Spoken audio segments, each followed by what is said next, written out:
नमस्कार, मेरा नाम है ओम प्रकाश यादव और आप देख रहे हैं वॉइस ऑफ रिपब्लिक। ऑपरेशन सिंदूर व्यवहारिक रूप से खत्म हो चुका है। ये बात अलग है कि सरकार अपने बयानों में कहती रहती है कि ऑपरेशन सिंदूर चालू है। इस ऑपरेशन ने और पाकिस्तान और भारत के बीच जो स्टैंड ऑफ हुआ, इसने 3 लोगों की भद पिटा दी, रैदर 4 लोगों की भद पिटा दी और 2 ग्रुप का शौर्य, अदम्य साहस और एकता इसको आसमान की बुलंदी पर पहुंचाया। जी हाँ, बारी बारी से आज मैं 4 + 2 यानी 4 किसकी भद पीटी और 2 जिसने सिद्ध कर दिया अपने शिखर पर पहुंचे हुए साहस और सम्मान को। सबसे पहला भद तो पिटा पाकिस्तान का, ऑब्वियस। नकारा पाकिस्तान, फेल्ड पाकिस्तान, जिस नफरत, हिंसा, जिस रिलीजन और जिस थियोलॉजी पर, जिस प्रिंसिपल पर उसकी स्थापना हुई थी, वो एग्जिस्टेंस में आया था, इसको तो मिट्टी में मिलना ही है।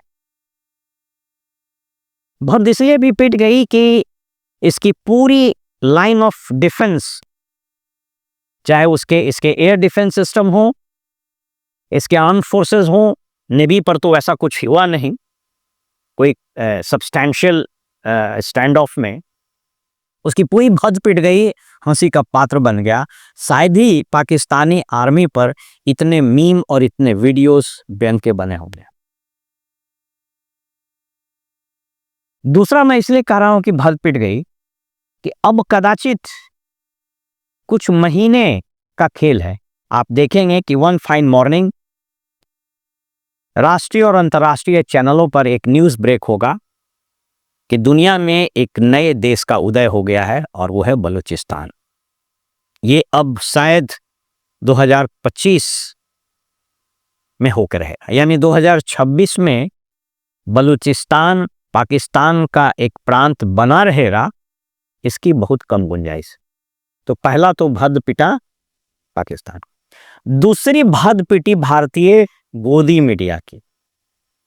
जिस तरीके से ये लोग उछल उछल करके रिपोर्टिंग किया, इतना गैर जिम्मेवाराना रिपोर्टिंग किया कि भारतीय सेना को भी एडवाइजरी जारी करनी पड़ी, इंस्ट्रक्शंस देने पड़े कि सिर्फ सेना द्वारा की जा रही ब्रीफिंग और उसमें दिए गए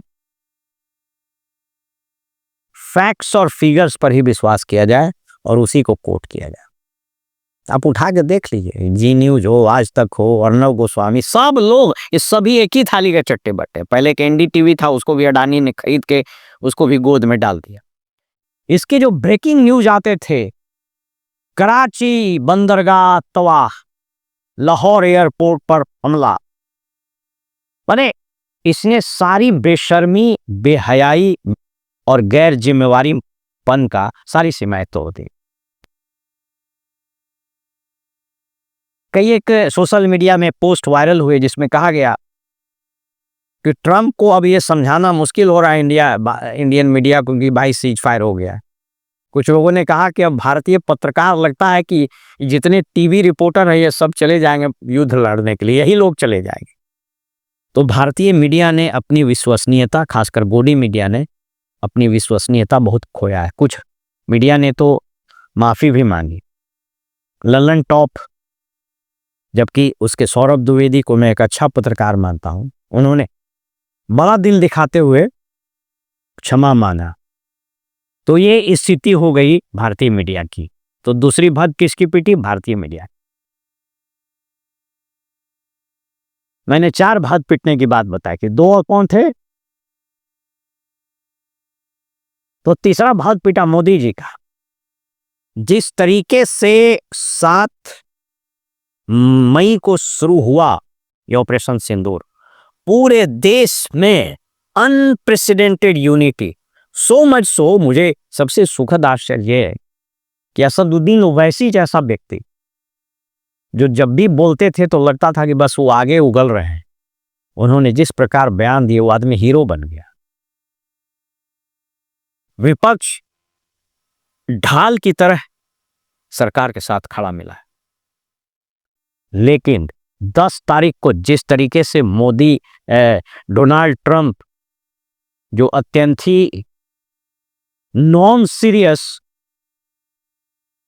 एंड सीरियस बिजनेसमैन ज्यादा और राष्ट्रपति कम है, is less a president and more a businessman, उसका जो ट्रूथ सोशल मीडिया पर उसका जो पोस्ट आया, उसने मोदी की भग पिटा दी। और 10 तारीख का सोशल मीडिया आप उठा के देखिएगा तो भरा पड़ा है।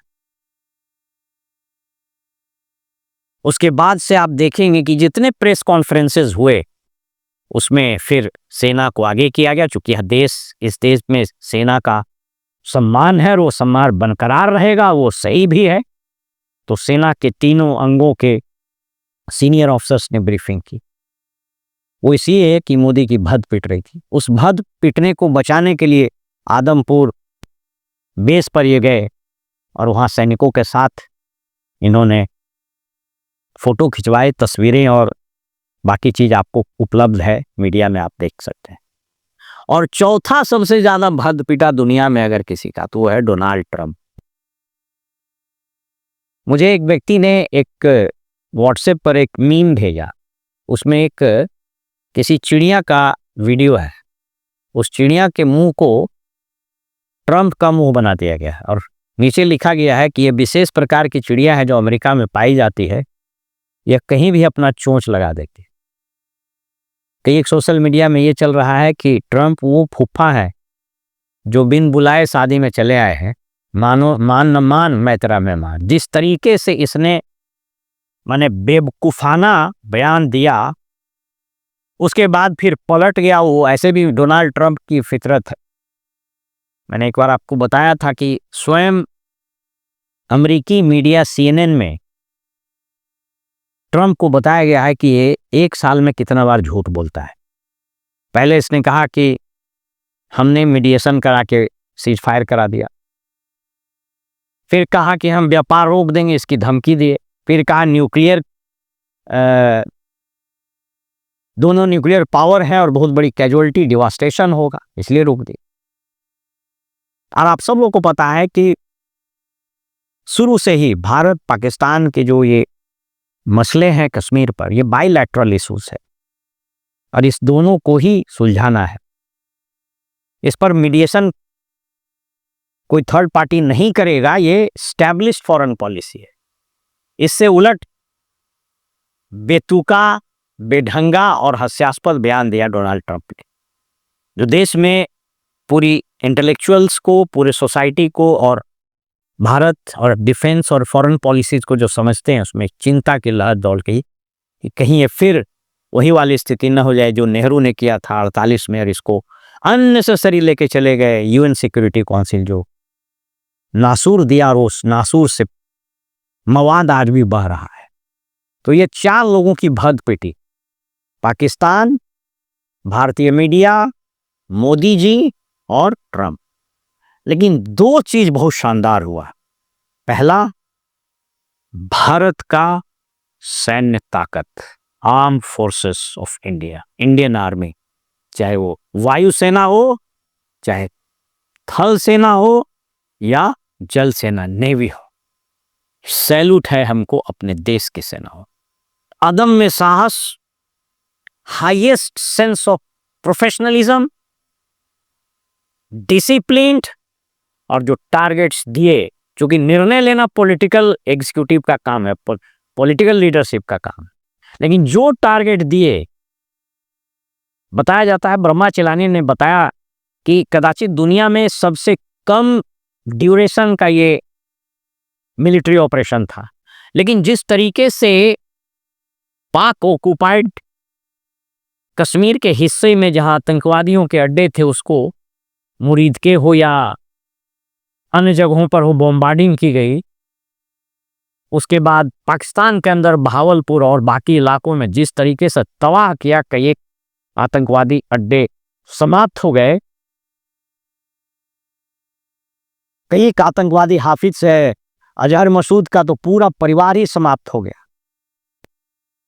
इसने हमारे भारतीय सेना की, इनका गौरव, इनका सम्मान जो पहले से हर भारतीय को दिल में बसा हुआ है, यह और ऊंचा हुआ और हम गर्व से अपना सीना फुलाकर, सीना चौड़ा करके कहते हैं कि we all salute our army and we all feel proud of our army.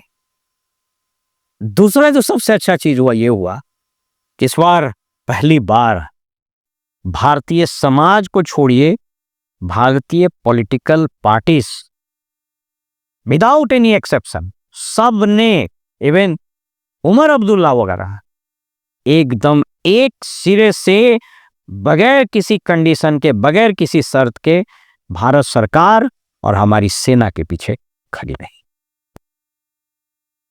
इसीलिए मैंने कहा कि इस ऑपरेशन सिंदूर में 4 लोगों की 4 चीज की भद पिटाई, लेकिन 2 का मस्तक ऊंचा किया है। हमें गर्व है कि भारतीय समाज जिस तरीके से ऑपरेशन सिंदूर में सेना द्वारा उठाए गए कदम और सरकार द्वारा जो उठाए गए कदम, उस पर अपनी राय दी, अपनी सॉलिडरिटी, अपनी एकता बनाई रखी, वह आने वाले समय में भारतीय समाज, भारतीय अर्थव्यवस्था और भारतीय सैन्य ताकत इसको और ऊंचाई पर ले जाएगा। फिलहाल में इजाजत दीजिए और आप देखते रहिए वॉइस ऑफ रिपब्लिक। नमस्कार।